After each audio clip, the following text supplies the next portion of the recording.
بسم اللہ الرحمن الرحیم۔ السلام علیکم۔ آپ کا میزبان عرفان امتیاز ایک بار پھر سے آپ کی خدمت میں حاضر ہے، اور آج جو میرے ساتھ گیسٹ موجود ہیں، جو مہمان موجود ہیں، کسی بھی تعارف کے محتاج نہیں ہیں، اسلام آباد کی جانی پہچانی شخصیت، جی بالکل، بجلی گیس کنیکشن بحالی تحریک نائب صدر اسلام آباد، جو کہ بجلی گیس کنیکشن بحالی کے حوالے سے بھی متعدد میں نے انٹرویوز کیے، بڑی کاوشیں ہیں ان کی یہاں کے اسلام آباد کی رہائشیوں کے لیے، اور بالخصوص جو سیکٹر جی 12 میں آتا ہے یا مہرآبادی یا اس سے ملحقہ جو ایریاز ہیں، ان کے حوالے سے ان کی بڑی کاوشیں ہیں، بڑے کام کیے گئے ہیں، اس حوالے سے بات کریں گے۔ اس کے ساتھ ساتھ پاکستان مسلم لیگ نون کی سینئر رہنما ہیں، اس حوالے سے بھی بات کریں گے کہ موجودہ سیاسی صورتحال کو وہ کس طرح سے دیکھتے ہیں۔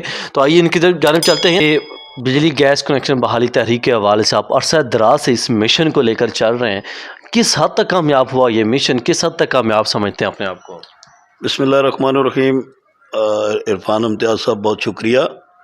اصل میں الحمدللہ میری جو پہچان ہے اصل جو اس ضلع کے اندر، وہ آپ دیکھ لیں کہ سب سے بڑی کامیابی ہمیں جو ملی ہے وہ اسی تحریک کے حوالے سے ملی ہے الحمدللہ۔ اور سب سے بڑی بات یہ ہے کہ یہ جو عمران خان اور اس کے وزراء جو بڑے بڑے اسد عمر، علی اوان، خرم نواز، جو بڑے بڑے دعوے کرتے ہیں کہ ہم یہ کر دیں گے، ہم وہ کر دیں گے، کہ ان کے دور حکومت کے اندر میں نے پورے ضلع کے میٹر اوپن کروائے، اور الحمدللہ دیہی آبادیوں کے تو ہم نے پہلے ہی کروا دیے تھے۔ اس کے بعد کچھ جو ان لیگل سوسائٹیز تھی، جو سی ڈی اے وغیرہ نے جو اناؤنس کی تھی، اب الحمدللہ ان legal societies Gori town, Chatta Bakhtawar, برکو، shine town, وہ بھی میٹر ہم نے کھلوا لیے۔ ٹھیک ہے۔ اچھا مجھے یہ بتائیے گا کہ سیاسی صورتحال گزشتہ، میں یوں کہوں گا کہ 4 سے 5 سال یا 6 سال سے عرصہ ہو چکا ہے کہ اب اس سیاسی صورتحال کی وجہ سے کوئی بھی نہ تو پارٹی سٹیبل نہیں ہو پاتی، پارٹی سٹیبل ہوتی ہے، پھر عوام اتنے خستہ حال و پریشان ہیں کہ ان کو کبھی مہنگائی کی بڑھتی ہوئی شرح دیکھنی پڑتی ہے، کبھی ان کے جو ہے وہ نوکریوں کے مسائل پیدا ہوتے ہیں، کہیں پہ پارٹیوں کی جانب سے بڑی بڑی نوکریوں کے دعوے کیے جاتے ہیں، اور وہاں پہ لوگوں کے وہ جو دعوے ہیں وہ دعوے کے دعوے رہتے ہیں، ادھورے دعوے، وہ کامیاب ہوتے ہوئے بھی دکھائی نہیں دیتے۔ اچھا موجودہ جو گورنمنٹ دیکھی جائے، اب مسلم لیگ نون کی حکومت ہے، مسلم لیگ نون یا پھر اتحادی حکومت کہا جائے تو کم نہیں ہے، اور اس کے دور میں بھی مہنگائی کی شرح بھی پہلے کی نسبت مزید بڑھی ہے، لوگ پہلے ہی پریشان تھے، اوپر سے مزید مہنگائی بڑھائی گئی ہے۔ آپ کیا کہیں گے اس بارے سے؟ دیکھیں جی، آپ نے بات کی ہے کہ دور کی، تو دور تو اب 10 دن کوئی دور تو نہیں ہوتا۔ آپ دیکھ لیں عمران خان کو، یہ کھلاڑی تھا، اور میرے خیال میں یہ بہت بڑا کھلاڑی ہے، عوام کو گمراہ کر رہا ہے۔ اس نے 4 سال میں جو خود دعوے کیے تھے، اس میں دیکھیں یہ جب آتا ہے، یہ عوام کو گمراہ کر رہا ہے، عوام بھی بیچاری سمجھ نہیں پا رہی کہ یہ انگلیاں اٹھاتا ہے پی ڈی ایم پہ، نون لیگ پہ۔ اس کو چاہیے کہ یہ جب جلسے اتنے بڑے کر رہا ہے، اس سے پوچھا جائے کہ اس نے 4 سال میں خود کیا کیا ہے۔ اس نے 2 کروڑ 1 کروڑ نوکریوں کا کہا، اس پہ یہ بات بالکل بھی اب نہیں کر رہا۔ 50 لاکھ گھر اس نے کہا تھا کہ میں بناؤں گا، میرے خیال میں کراچی سے لے کر خیبر تک 50 لاکھ گھر اور پلازے اس نے لوگوں کے گرائے ہیں، ٹھیک ہے۔ اس کے بعد آپ دیکھ لیں کہ یہ ابھی جو سکینڈل آیا ہے فرق ہوگی والا، اس پہ بھی یہ آئیں بائیں شائیں کر رہا ہے۔ آٹا سکینڈل، چینی سکینڈل، سب آپ عوام کے سامنے ہے، اس پہ بھی یہ کوئی بات نہیں کر رہا۔ اور اس کے علاوہ دیکھیں، ہماری حکومت اگر ابھی آئی ہے نا، تو ابھی اس کو 20 دن بھی نہیں ہوئے، اور اس نے شور کیا ہوا ہے جی کہ مہنگائی ہو گئی اور میں آزاد پاکستان۔ میرے خیال میں یہ ملک کے لیے یہ بہت ہی عمران خان جو ہے ایک خطرہ بنتا جا رہا ہے عوام کو۔ حالانکہ بہترین ہاؤس آف دی پارلیمنٹ ایک بہترین پوائنٹ تھا، جہاں پہ اس نے بیٹھ کے عوام کی جنگ لڑنی تھی، حقوق کی جنگ لڑنی تھی، ملک کے دفاع کی جنگ لڑنی تھی، تو وہ تو اس نے ایکسیپٹ کی نہیں، استعفے دے کے وہ سائیڈ پہ ہو گیا ہے۔ اصولاً تو یہ ہے کہ اس کے جلسوں پر پابندی ہونی چاہیے۔ جلسے یہ کسی بھی جماعت پہ، میرا جو اپنی ذاتی رائے ہے کہ جلسوں پہ پابندی اس ٹائم تک پابندی ہونی چاہیے جب تک الیکشن کمیشن الیکشن کا اعلان نہیں کرتا۔ یہ تو افراتفری پھیلا رہے ہیں، نہ خود کچھ کیا ہے، نہ کسی اور کو کچھ کرنے دیتے ہیں، اور برحال میرے خیال میں عمران خان کا کوئی دعویٰ بھی جو ہے نا، پہلے اس نے جو اعلان مطلب نعرہ اس کی جو منشور میں ہے جی کہ تحریک انصاف، کس کو 4 سال میں انصاف ملا ہے؟ پھر اس نے دعویٰ کر دیا کہ جی نیا پاکستان، وہ بھی یہ بیچارہ نہیں بنا سکا۔ اس کے بعد جب اس نے دیکھا کہ اس کی حکومت ڈما ڈول ہوئی تو اس نے مدینے کی ریاست کا نعرہ لگا دیا۔ وہ خدا کے بندے، اب آخر پہ ابھی دیکھیں، ابھی اس کا جو نیا بیانیہ سامنے آیا کہ نہیں وہ تو چلے چھوڑیں، وہ تو یہ بکواس کرتا رہتا ہے، چلے میں اس پہ، ابھی وہ کہہ رہا ہے جی کہ آزاد پاکستان۔ او بھائی اگر پاکستان آزاد نہیں تھا تو آپ نے سب سے پہلا نعرہ تو پھر آزاد پاکستان کا لگانا تھا۔ پہلے آپ کہتے ہو کہ نیا پاکستان، جب پاکستان آزاد ہی نہیں ہے تو نیا پاکستان کیسے بنے گا؟ پھر بقول اس کے کہ پاکستان آزاد نہیں، پھر اس نے مدینے کی ریاست، جب پاکستان ہی نہیں بنا بقول تمہارے تو مدینے کی ریاست تم کس کو بنا رہے ہو؟ تو ابھی آپ کہتے ہو کہ آزاد پاکستان، یہ چکمے دے رہا ہے، یہ بہت بڑا کھلاڑی ہے، عوام کو گمراہ کر رہا ہے، اور اس کے علاوہ اس کے پاس کچھ بھی نہیں ہے۔ یہ آئندہ بھی اگر یہ کچھ سوچ رہا ہے میرے خیال میں تو یہ اس کا نام و نشان بھی مٹ جائے گا۔ اگر عوام کو بہت خواہش ہے تو دیکھ لیں، یہ آئندہ بھی آگے اس نے کچھ بھی نہیں کرنا۔ اچھا، آپ کو لگتا نہیں کہ ابھی شہباز شریف صاحب جیسے آئے اقتدار میں، انہوں نے میں آپ کو بتانا چاہوں کہ انہوں نے کچھ گورنمنٹ امپلائیز کے لیے کچھ بجٹ بھی مختص کیا، ان کے لیے کچھ جو ان کی بجٹس ہیں ان میں انکریز کیے، سیلریز انکریز کی ہیں۔ پھر اس کے ساتھ ساتھ اگر دیکھا جائے تو انہوں نے کچھ وعدے بھی کیے تھے کہ یار مہنگائی کی شرح بھی کم کی جائے گی، اور باقی جو معاملات ہیں ان میں عوام کے لیے، ملک کے لیے آسانیاں پیدا کی جائیں گی۔ کیا انہوں نے کس حد تک اس پہ امپلیمنٹ کیا ہے، اور کس حد تک وہ کامیاب ہیں، اور ناکام ہیں تو کیوں ہیں؟ دیکھیں جی، شہباز شریف صاحب کی جہاں تک بات ہے، آپ ان کا سابقہ ریکارڈ پنجاب کا اٹھا کے دیکھ لیں کہ یہ ایسا شخص ہے جو نہ رات کو آرام کرتا ہے اور نہ دن کو آرام کرتا ہے، اور مزے کی بات یہ ہے کہ یہ کسی کو آرام کرنے بھی نہیں دیتے اپنی کابینہ کے اندر۔ تو الحمدللہ ان کا سابقہ ریکارڈ آپ اٹھا کے دیکھ لیں۔ میرا خیال ہے کہ شہباز شریف صاحب کو اگر موقع دیا جائے تو وہ عوام کو ریلیف دینے میں انشاءاللہ 100% کامیاب ہوں گے۔ اچھا، آپ کو کیا لگتا ہے کہ مسلم لیگ نون کے اتحادی جماعت بن کے یا اتحادیوں کے ساتھ مل کے ابھی جو گورنمنٹ میں آئی ہے، اچھا فیصلہ تھا یا برا تھا؟ دیکھیں جی، جب جمہوریت کا قتل کیا جا رہا ہو، جو آج عمران خان نعرے لگا رہا ہے جمہوریت کے، میں چیلنج کرتا ہوں کہ 4 سال جو دور حکومت اس کا رہا ہے، اس کے تمام فیصلوں میں کوئی ایک فیصلہ ایسا بتا دیں کہ جو اس کا جمہوری فیصلہ ہو۔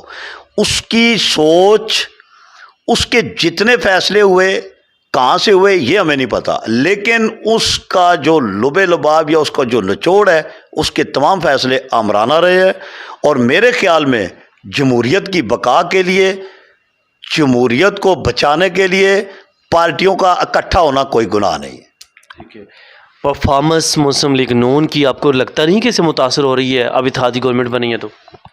دیکھیں جی، پرفارمنس الحمدللہ اتحادی ان کے ساتھ تعاون کر رہے ہیں۔ بات تو وہی ہے کہ ان کو موقع تو دیا جائے نا، ابھی تو 20 دن ہے، 20 دن تو کوئی چیز نہیں ہے، ان کو موقع دیا جائے، امید ہے کہ وہ انشاءاللہ ریلیف دیں گے عوام کو انشاءاللہ۔ پاکستان تحریک انصاف کے پچھلے 3.5 سال کے حوالے سے آپ کیا سمجھتے ہیں، وہ اپنا جو ان کا بیانیہ تھا، منشور تھا، وہ کس حد تک کامیاب رہے ہیں، اور اس کا امپیکٹ کیا ابھی بھی ملک پہ ہے اور کس حد تک ہے؟ دیکھیں جی، شیطانیوں میں تو عمران خان کا وہ کافی حد تک کامیاب ہے۔ میں تو یہی کہوں گا کہ انتہائی شیطان قسم کا آدمی ہے، اور عوام کو گمراہ کر رہا ہے، اور عوام بھی شاید نہیں سمجھ پا رہی۔ دیکھیں 4 سال کے اندر ابھی فرا گوگی کا جو اسکینڈل تھا، اس کے علاوہ آپ ان کے وزراء کے اثاثے، آپ ان کا بھی اگر آپ تخمینہ لگائیں تو میرے خیال میں تقریباً 250% ان کے جو اثاثے ہیں ذاتی وہ بڑے ہیں۔ تو یہ پیسہ کہاں سے آیا ہے؟ پھر کرونا کا اس نے بہانہ لگایا کہ جی میرے دور حکومت میں کرونا رہا ہے، تو تقریباً کرونا کے لیے 200 ارب فنڈ جمع ہوئے ہیں۔ وہ اس کا بیانیہ غلط ہے، وہ پیسہ کہاں گیا. اس کے علاوہ آپ دیکھ لیں کہ رنگ روڈ غالباً آپ کو جی پنڈی کا جو شاید عوام بھی بھول چکی ہے، جس میں اربوں روپے کی کرپشن ہوئی، جس میں کافی وزراء بھی شامل ہیں، وہ سکینڈل سامنے آیا. اس کے اوپر پردہ ڈالا گیا. عمران خان کا اس کے اوپر کوئی نہ اس نے کوئی کمیٹی تشکیل دی، نہ اس کی انکوائری کی، نہ کچھ کیا.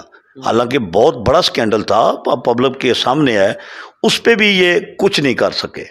اس کے علاوہ آپ دیکھ لیں کہ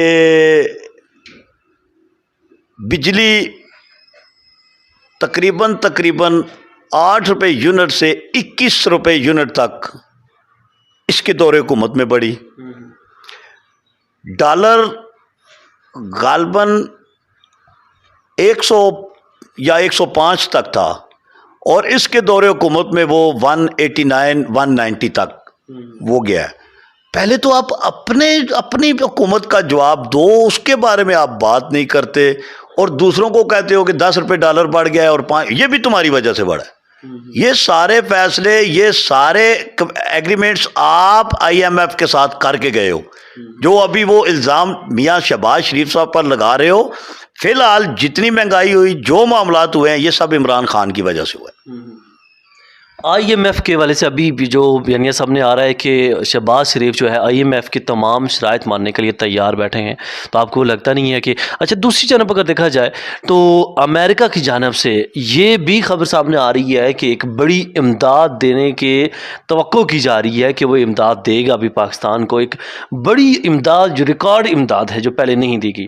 2 پوائنٹس کے والے سے آپ کیا کہیں؟ دیکھیں جی، آئی ایم ایف کے والے سے تو میں کہوں گا سب سے پہلے تو آپ اسٹیٹ بینک پہ بات کر لیں، جس پہ وہ بھی انہوں نے آئی ایم ایف کے کھاتے میں ڈالا. اور کم از کم صرف ان 3.5-4 سال کے اندر عمران خان کی حکومت نے آئی ایم ایف سے اور مختلف معاملات میں 20,000 ارب روپے کا انہوں نے قرضہ لیا ہے. اور اس کا بیانیہ اپنا تھا کہ ہم کسی سے بھیک نہیں مانگیں گے، ہم قرضہ نہیں لائیں گے، ہم آئی ایم ایف کے پاس نہیں جائیں گے. اور ریکارڈ ہے، میرا چیلنج ہے، 20,000 لگ بھگ 20,000 ارب جو انہوں نے آئی ایم ایف سے قرضہ لیا ہے. تو یہ بڑی خوشائند بات ہے جی. امریکہ اگر امداد دے رہا ہے تو انشاءاللہ تعالی امریکہ بھی دے گا. باقی ملکوں سے بھی ہمارے تعلقات، ہماری نون لیگ کا ریکارڈ رہا ہے، میاں صاحب نواز شریف صاحب کا، شہباز شریف صاحب کا. اور آپ یقین کریں کہ ورلڈ پوری یہ واحد حکومت ہے جس کے اوپر ٹرسٹ کرتی ہے.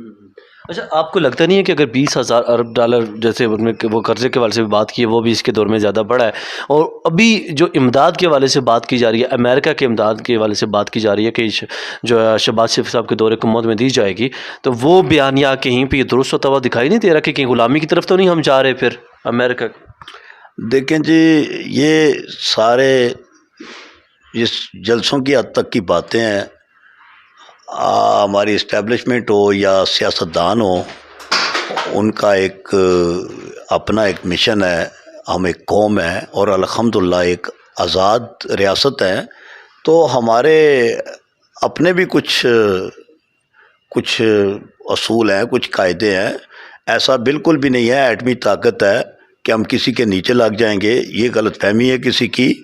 اور میں ایک اور بات بھی کرنا چاہوں گا کہ یہ اپنے جلسوں میں جو یہ کہتا ہے کہ جی 70 سال اس ملک کو لوٹا گیا، 70 سال میں کچھ نہیں ہوا، 70 سال چور لٹیرے رہے. تو آج میں اپنی عوام کو بھی یہ بتا دینا چاہتا ہوں کہ 70 سال کے اندر صرف نواز شریف پر سر اقتدار نہیں رہا، اس میں فوج بھی رہی ہے. ضیاء الحق صاحب کا دور گزرا ہے، جنرل ایوب صاحب کا دور گزرا ہے، میجر غلام محمد صاحب تھے ان کا دور گزرا ہے، پھر پرویز مشرف صاحب رہے ہیں. تو 70 سال میں اگر ہم تخمینہ لگائیں تو پاکستان آرمی بھی برسر اقتدار رہی ہے. تو میرے خیال میں یہ جو بات کرتے ہیں یہ فوج کے خلاف بات کرتے ہیں. 70 سال کے اندر کم از کم بھی 8 جنگیں لڑی گئی ہیں. 1947 میں، 1965 میں، 1971 میں، پھر افغانستان کے اندر جو معاملات تھے. پھر وانا کے اندر ہم نے جو آپریشنز کیے، خرچے ہوتے ہیں نا. پھر کراچی کے اندر جو دہشت گردی کی جنگ لڑی گئی، کوئٹہ کے اندر جو بلوچستان میں جو معاملات تھے، جو غیر ملکی ایجنسیوں نے جو جال بچھائے تھے، تو یہ سارا جو بھی آپریشنز، جو بھی جنگیں ہوئی ہیں ان 70 سالوں میں ہوئی ہیں. کوئی ملک ایک جنگ لڑے نا چھوٹی سی تو وہ 100 سال پیچھے جاتا ہے. تو 70 سال میں ہم نے یہ جنگیں بھی لڑی اور اس ملک کو بھی چلایا، جو کہ عمران خان کی حکومت میں انہوں نے 4 سال میں یہ سب کچھ تباہ کر کے رکھا. اچھا، میں اب یہ پوچھنا چاہ رہا ہوں کہ عمران خان صاحب پر کچھ الزامات پہ لگائے جا رہے ہیں، جیسے فراگوگی کیس آپ دیکھ لیں، پھر اسی طرح تو شاہانہ کیس ہے، پھر 1 کروڑ وہ مریم صاحبہ پچھلے دنوں خطاب میں انہوں نے کہا جی 1 کروڑ روپے کی جو بلٹ پروف گاڑی ہے وہ لے کے وہ چل رہے ہیں. آپ کیا کہتے ہیں اس والے سے؟ دیکھیں جی، سب سے پہلے تو آپ نے کہا کہ ان پہ جو الزامات لگائے جا رہے ہیں، الزامات نہیں ہیں، یہ حقیقت ہے کہ یہ شخص عیاش سوچ کا مالک ہے، اس کی مستقل سوچ نہیں ہے. اور میں تو اس کو یہ کہوں گا کہ یہ ایک بس وہ ایک پونگا قسم کا سیاستدان ہے کہ جو صرف باتوں کی حد تک سارے معاملات کر رہا ہے. پریکٹیکلی اس کے اندر اس کی حکومت میں اور اس کے ذہن کے اندر کوئی ایسا کچھ بھی نہیں ہے. کوئی میسیج دینا چاہیں لاسٹ پہ ینگ جنریشن کے لیے، جو خاص کر کے عمران خان صاحب کے جلسے میں آج کل ریکارڈ جلسے ہو رہے ہیں، اس سے ہٹ کے مسلم لیگ نون کے جیلوں کے لیے، دیگر پارٹیوں کے حوالے سے کچھ جنرل میسیج؟ دیکھیں جی، میں میسج اتنا ہی دوں گا خاص طور اپنی مسلم لیگ نون کو کہ اس کی جو نوجوان ہے، جن لوگوں نے پارٹی کے لیے کام کیے ہیں، اپنی تنظیم سازی مضبوط کریں، اپنی سوشل میڈیا ٹیم مضبوط کریں، یو سی لیول تک اپنی جو تنظیمیں ہیں ان کو لے کے جائیں. اس کے اوپر جو ان کے سربراہ ہیں فیئر لوگ لگائیں، اور ڈے بائی ڈے آپ پبلک کے معاملات سے آگاہ ہوں اور ان کے مسائل حل کریں. اور غریب عوام کو جتنا زیادہ ہو سکے، میں اپنی حکومت سے یہی کہوں گا کہ ان کو سب سے پہلا جو ہے وہ مہنگائی کا ریلیف دے. Thank you so much.